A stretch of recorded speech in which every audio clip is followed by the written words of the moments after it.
Do you know what day of the week you are most likely to die from a heart attack? Take a guess. I'll give you a second. It's Monday. Care to guess what time?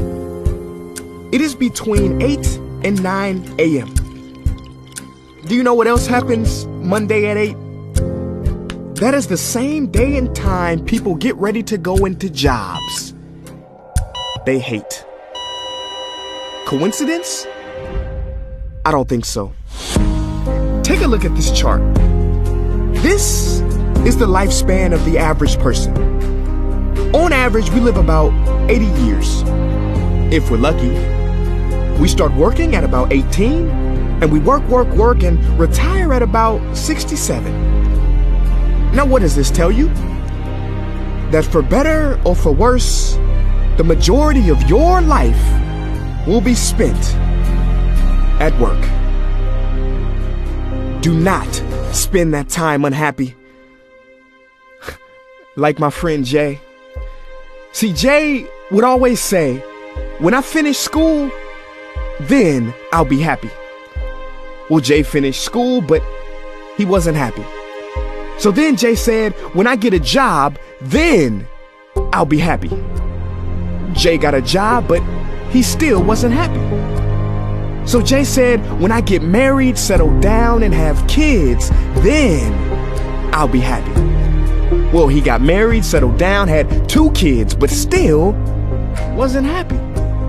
So then Jay said, okay, when the kids leave home and I retire, then I'll be happy. Well, the kids left home and he retired, but he still wasn't happy. So Jay started going to church. And I asked Jay why he was going to church so much. And he said, because when I die, then I'll be happy. Jay's story, however sad, is not unique. I could have replaced Jay with Johnny or Bonnie. In fact, Jay's initials stand for just about everybody. Many of us are like Jay, but it is not our fault. We have been tricked to stay stuck in jobs that are literally making us sick, and to be and then people. You know about the and then people, right? It's people who constantly say, and then I'll be happy. Ladies and gentlemen, we must go from living as and thens to becoming right nows. We have to be happy right now. How? We must either find a job we love or bring more love into our jobs. It is time to step out of the rat race.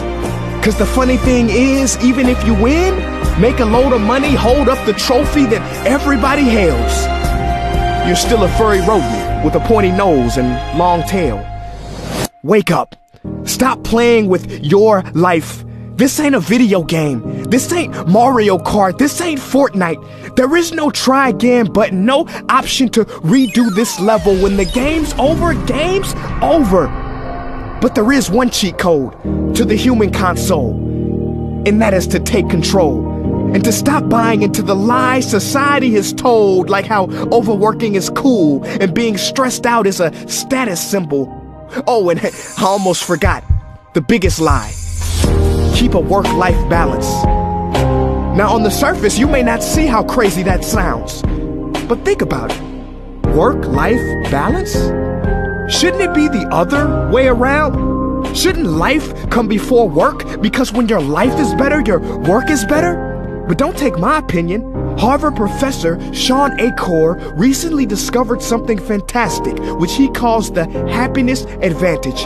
His studies prove that 75% of job success can be predicted by not how smart you are, not how talented you are, but how happy you are. His research is decisive. He says when you're happy, your intelligence rises, creativity rises, your productivity rises. And you know what else is funny? You also make more money. But here's the real kicker. You live longer too. I know, it sounds too good to be true, but yes, optimists actually live longer than pessimists, so you could stretch this graph a few extra years if this time here is filled with more joy and cheer. Let me be clear, do not take this message lightly. It is your duty to be happy, for your own sake. I don't care if you're here at the end, it is never too late to trade in your deadlyhood for a livelihood and refuse to suffer during the weekdays. Ironic they call it that, cause you're literally in a weekdays where you're constantly waiting for the weekend. See, I believe so many people die of heart attacks because they are involved in work that their hearts are just not in. I believe people have low vital signs because they are involved in work that is not vital to them. My friends, happiness is a choice, but anyone who says it's easy has lied. It ain't easy, but you have to try. The first step is to look inside and remember the quote that the Buddha wrote 2,000 years ago, which I believe today for most people still applies. The problem is, you think you have time. Stop wasting your life.